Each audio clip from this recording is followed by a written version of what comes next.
Hello students, welcome again. और आज की इस वीडियो में डिस्कस करेंगे worksheet 38 for class 10 science subject है। और ये वर्कशीट आपके लिए डायरेक्टरेट ऑफ एजुकेशन की तरफ से 30 सितंबर 2020 के लिए शेड्यूल्ड है। अब देखिए, यहाँ पर आप अपना नाम लिखेंगे, यहाँ क्लास टीचर का नाम लिखेंगे। चलिए स्टार्ट करते हैं। जैसा कि बच्चों आप जानते हो, लास्ट वर्कशीट से हमारा चैप्टर 4 जो है वो हम स्टार्ट कर चुके हैं। चैप्टर का नाम क्या है? Carbon and it's compounds. तो इस चैप्टर में मैंने आपको वर्कशीट में बताया था कि इसमें से काफ़ी पोर्शन आपका डिलीट हो चुका है फॉर दिस ईयर। और यहाँ पर जो अब आपका चैप्टर का पोर्शन है वो काफ़ी कम है, काफ़ी इजी है आपके लिए। सो ये आपकी इस चैप्टर से रिलेटेड सेकेंड वर्कशीट है। So now let's start. Carbon and its compound में जो आज का हमारा टॉपिक है वो क्या है? Allotropes of carbon. एलोट्रॉप्स क्या होते हैं? Allotropes are different form of the same element, यानी बेटा सेम एलिमेंट की डिफरेंट फॉर्म। तो हम यहाँ पे एग्जांपल साथ साथ लेंगे। जैसे कार्बन है, सेम एलिमेंट हो गया, having different form. Different form हम यहाँ पे एग्जांपल ले रहे हैं, like graphite and diamond. Okay, ये दो फॉर्म हम यहाँ पे ले रहे हैं। थर्ड वन और भी है इसकी।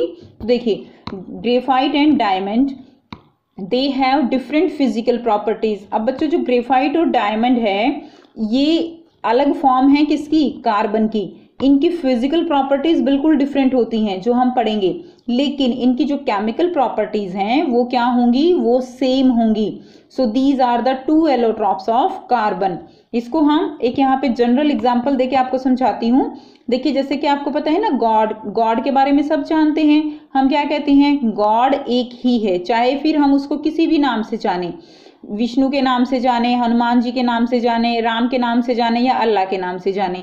लेकिन जो गॉड के अलग अलग रूप हैं बेटा, जैसे कि विष्णु हैं, उसके अलावा और कौन है? हनुमान हैं, या आप और भी जो है एग्जाम्पल ले सकते हो, राम हैं।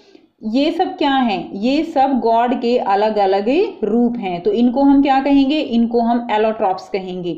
इन सब का जो मेन है वो क्या है? गॉड नाम, इनको एक नाम मिला है गॉड, जैसे एक एलिमेंट है कार्बन, और इनके काम जो है वो अलग अलग आप कह सकते हो, इनकी प्रॉपर्टीज अलग है। हनुमान जी कुछ अलग अपने काम के लिए जाने जाते हैं, राम कुछ अलग काम के लिए जाने जाते हैं, ठीक है ना। तो इस तरह से इनकी फिजिकल प्रॉपर्टीज आप कह सकते हो डिफरेंट है, बट जो केमिकल प्रॉपर्टीज हैं वो सेम रहेंगी। सो आई होप बच्चों आपको ये बिल्कुल समझ आ गया है कि एलोट्रॉप्स क्या हैं। चलिए नेक्स्ट देखते हैं। अब देखिए, दो एग्जाम्पल आपके हैं, diamond and graphite. These are the two allotropes of carbon. अब यहाँ पर हम डिफरेंस जो है इसमें करेंगे ग्रेफाइट और डायमंड का। तो सबसे पहले क्या है? स्ट्रक्चर। स्ट्रक्चर हम देखेंगे कि डायमंड और ग्रेफाइट का क्या स्ट्रक्चर है, क्या दोनों में डिफरेंस है। सो ग्रेफाइट जो होता है, that has hexagonal array placed in layers one above the other. ये बच्चों स्ट्रक्चर है ग्रेफाइट का, ठीक है। इसके अंदर आपको दिखाई दे रहा है यहाँ पे कुछ इस तरह की जो है क्या बनी हुई है? हेक्सागोनल लेयर्स बनी हुई हैं। ये क्या है? These are the carbon atom. अब इसके साथ ही इस तरह से ये लेयर्स क्या होंगी? ऐसे अरेंज होती हैं। ओके, एक दूसरे के ऊपर ये लेयर्स कुछ इस तरह से अरेंज होंगी, ऐसे करके। तो ये हेक्सागोनल लेयर्स होंगी। अब अगर आप ध्यान से देखें इसमें, तो देखिए ये जो कार्बन है, ये वाला एटम, ये कितने के साथ बाउंड अप हो रखा है? 1 2 3, 3 के साथ बाउंड हो रखा है। अब देखिए, जो कार्बन है उसके पास इलेक्ट्रॉन कितने होते हैं? जो बॉन्ड बनाने के लिए 4 इलेक्ट्रॉन होते हैं, यानी 3 के साथ तो बाउंड हो गया। अब ये एक क्या बच गया बच्चों? ये एक फ्री इलेक्ट्रॉन बच गया। कैसा इलेक्ट्रॉन? Free electron. ओके, अब फ्री इलेक्ट्रॉन का क्या काम है अभी हम देखेंगे। पहले हम ग्रेफाइट जो डायमंड है उसका स्ट्रक्चर देख लेते हैं। ये देखिए, ये स्ट्रक्चर है किसका? डायमंड का। डायमंड का स्ट्रक्चर में डायमंड जो है इसमें कैसे कार्बन अटैच हैं? 1 2 3, और इसी तरह ये फिर 1, और ये किससे, ये जो है कैसे अटैच होगा? ये भी अलग से ये इसके साथ हो गया 2, देन 3 एंड देन ये 4 हो गया। अब हम अगर इस कार्बन को देखें तो देखिए, कार्बन के पास कितने इलेक्ट्रॉन है? 4 इलेक्ट्रॉन है ना। तो यहाँ पे 1 2 3 और 4, 4 इलेक्ट्रॉन है। चारों इलेक्ट्रॉन जो है यहाँ पे कोवेलेंट बॉन्ड के साथ क्या हो गए? यहाँ पे बॉन्डिंग में हो गए, यानी यहाँ पे कोई भी इलेक्ट्रॉन फ्री नहीं है। उसके स्ट्रक्चर को अगर हम समझें तो अब देखिए, यहाँ पर बॉन्डिंग के बारे में हम पढ़ेंगे। Each carbon is bonded to 3 other carbon atom. हमने अभी देखा ग्रेफाइट में 3 कार्बन से जो है वो बाउंड अप हो रखा है। One of these bond is a double bond. ठीक है। तो हर एक जो इसमें बॉन्ड होगा, देखिए ये जो लेयर है, यहाँ पर देखिए पॉइंट क्या है कि ये जो आपको थोड़ा थोड़ा डॉट डॉट दिखाई दे रहा है, ये वंडरवाल फोर्सेस होते हैं आपस में। ठीक है, ये बहुत ज़्यादा आप कह सकते हो स्ट्रॉन्ग फोर्स नहीं होते। और ये जो लेयर्स हैं, जैसे ये जो लेयर्स हैं, ये एक लेयर हो गई, ये सेकंड लेयर हो गई, ये लेयर एक दूसरे के ऊपर फिसलती रहती हैं, स्लिपरी होती हैं।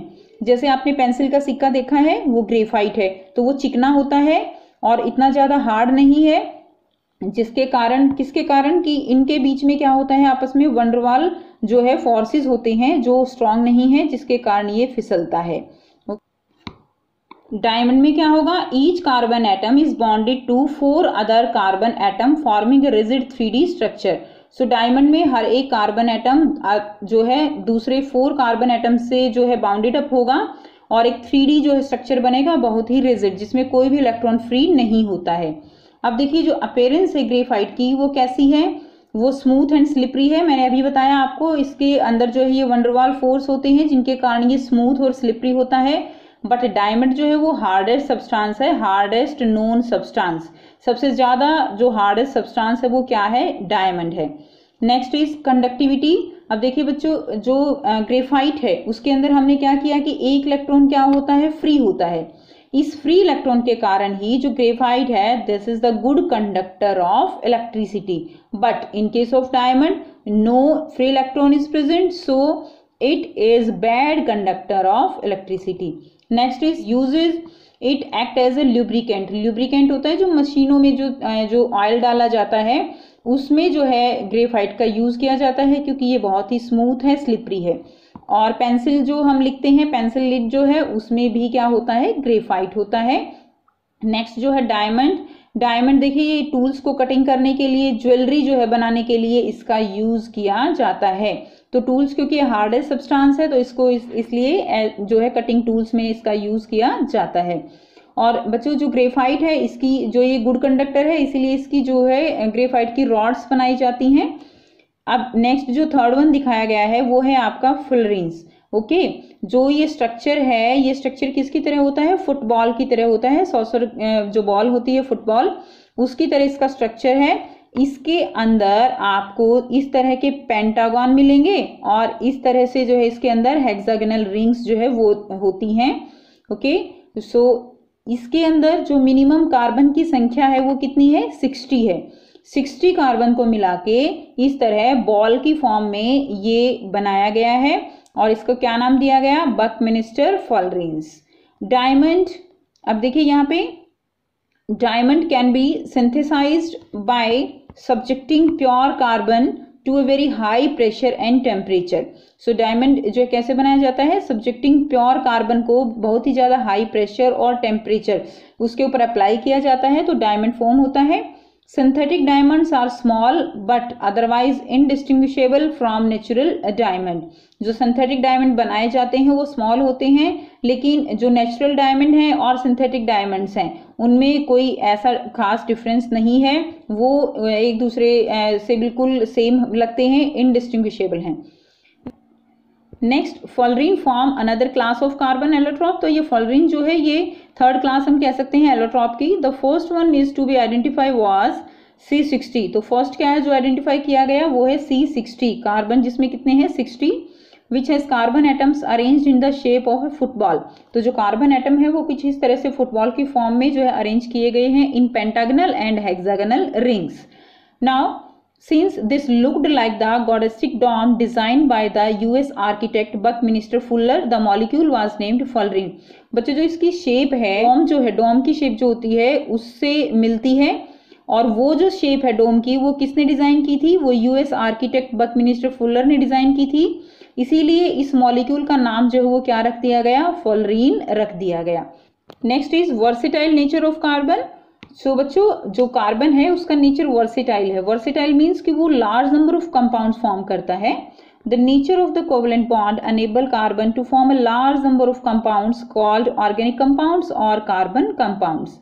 सो जो कोवेलेंट बॉन्ड फॉर्मेशन की कैपेबिलिटी है कार्बन की, ये जो इसका नेचर है कोवेलेंट बॉन्ड फॉर्म करने का, यही रिस्पॉन्सिबल है इसके वर्सेटाइल नेचर के लिए।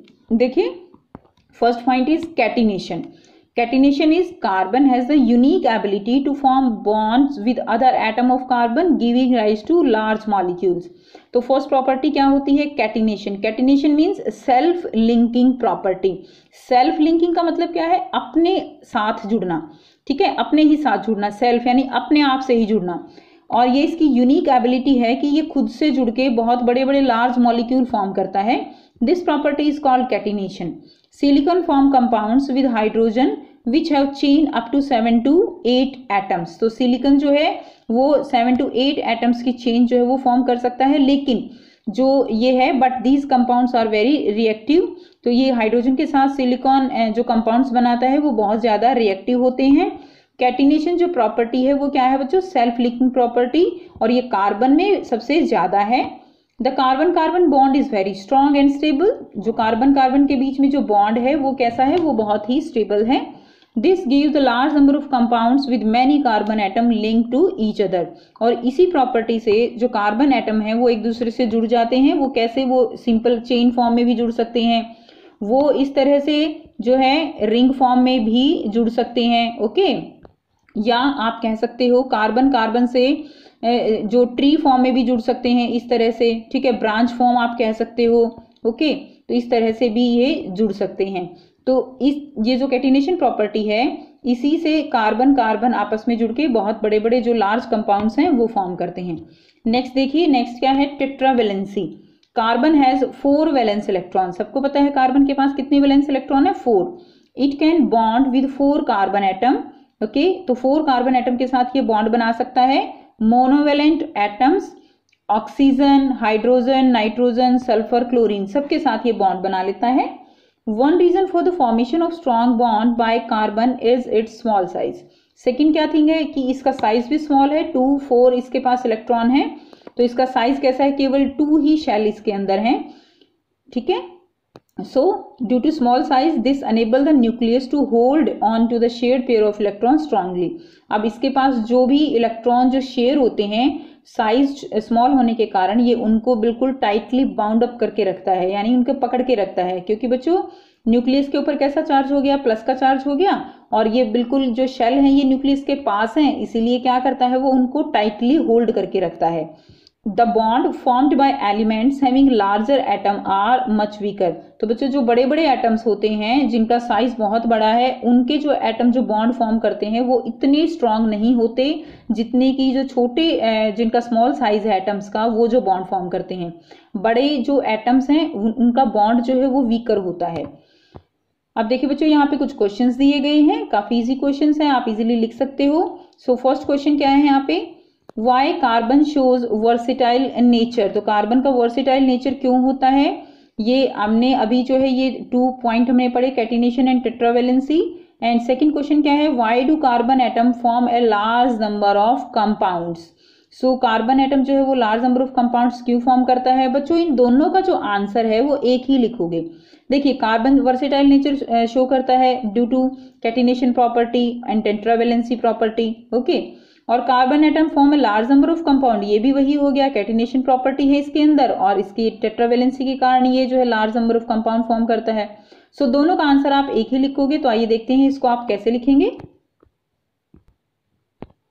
So answer first and second मैंने इकट्ठा लिखा है, आप भी ऐसे जो है अलग से क्वेश्चन लिख के और लिख दीजिए. The two properties of carbon which lead to the huge number of carbon compounds are. First क्या है? Catenation.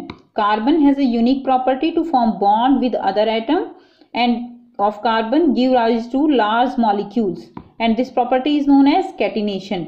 Due to this property carbon atom can form many organic compounds which may have long chain of carbon, branch chain of carbon, or even carbon atoms are arranged in rings. So carbon atom can link by single, double or triple bonds. Okay, second जो आप लिखोगे वो क्या लिखोगे? Tetravalency. So tetravalent है carbon. Since carbon atom has 4 valency, it is capable of bonding with other atom of carbon or atoms of some elements like sulfur, chlorine, oxygen, etc. in order to satisfy its tetravalency. Carbon can form double or triple bond with other carbon atom or with other atoms. So Due to these two properties, carbon can form a huge large number of compounds and it is also versatile in nature. So ये 2 points जो है आप यहाँ पर लिखोगे. Next question. Third question क्या है, what is the minimum number of carbon atom in fullerenes and what is its shape. सभी बच्चे जानते हैं minimum number of carbon atom क्या है 60 और शेप क्या है just like a football. Question number 4 क्या है, a boy sharpen a pencil at both the ends and connect them to the poles of a battery, will the current flow through the circuit, give reason. तो बच्चों हम third question का भी answer देखेंगे, अभी लिखेंगे. और फोर्थ क्वेश्चन क्या है कि जो बॉय है वो क्या करता है, पेंसिल के एंड्स को छील के और उसको बैटरी के पोल से जो कनेक्ट करता है. तो आप बताइए क्या उसमें से जो सर्किट बनाया है उसमें से करंट फ्लो करेगा या नहीं करेगा. तो आपको रीजन देना है. तो आइए देखते हैं इसका आंसर कैसे लिखेंगे. तो बेटा ये थर्ड का आंसर है, in fullerenes the minimum number of carbon is 60 and the shape is like a soccer ball. Answer 4 क्या है, yes it will conduct electricity. मैंने अभी आपको समझाते हुए बताया कि जो ग्रेफाइट है उसमें एक इलेक्ट्रॉन फ्री होता है. So due to that electron it can conduct electricity. So it will conduct electricity because pencil lead is graphite and graphite is the good conductor of electricity.